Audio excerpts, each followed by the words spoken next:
Hi guys, welcome back. HUK here with a video response to PHD&D's Meetings of the Mind, or Meeting of the Mind rather, regards living world or player friendly. Where can I start on this one? I'm sure that, like yourself, my world has monsters that range from CR 1.4 all the way up to CR 33.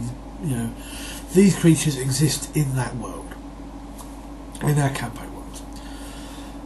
But for me personally, I believe, as much as there is really no reason why player characters couldn't run into the various nasties that are running around, that the world does kind of have to be built around the player friendly element. I tend to think of it as certain, as it was put to me many years ago by somebody, that there are corners of the world which are level specific. Probably the easiest way to look at it. And one of the reasons I have for this is because way back in the day when, well, one, I think it's a fairness issue, but two, way back in the day, I was, when 3rd edition came out, big with a publishing company called Necromancer Games. Spent an hour or more every day on their forums discussing their stuff. I pretty much at the time bought everything they ever published, their modules and monster manuals and all this sort of stuff. But the two guys, Bill and Clark, that ran that big company, had a approach which was that this is a living world. There are no level specific corners. If your first level party goes off the beaten path of the module, they will run into things that they can't handle. And in fact, their very first, I think it was their very first published module, which was called Crucible of Freya, which is quite a tough little first level module because there's a load of orcs, there's an ogre, there's all sorts. But one of the things in it is, one of the rumours that the characters hear is that some farmer has had his daughter snatched away by a flying monster which lives off somewhere in the deep woods. It's kind of a red herring compared to what's actually going on in the plot, but the characters can follow it up.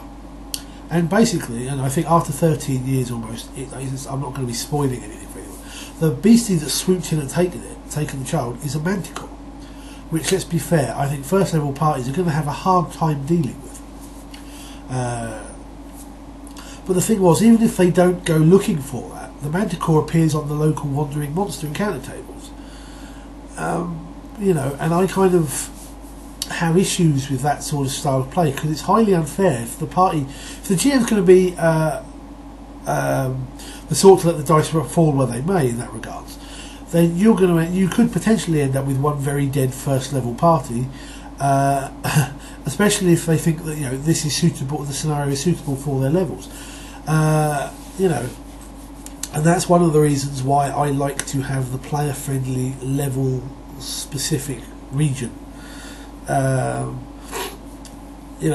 take your point kind of in reverse, I suppose, when you say that the high-level party can encounter the tribe of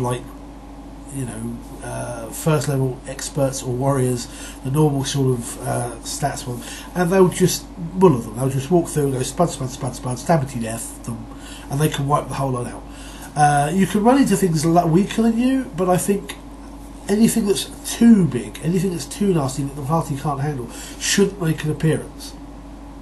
At least not in a situation where the character is going to fight it. I think there's no problem with them sneaking into the evil villain's stronghold, looking down from a balcony and seeing the guy, making a deal with a Balor or a pit fiend or something. Because well, hopefully your players wouldn't be stupid enough to try and engage it. But showing that the world has these beasties is fine. But I think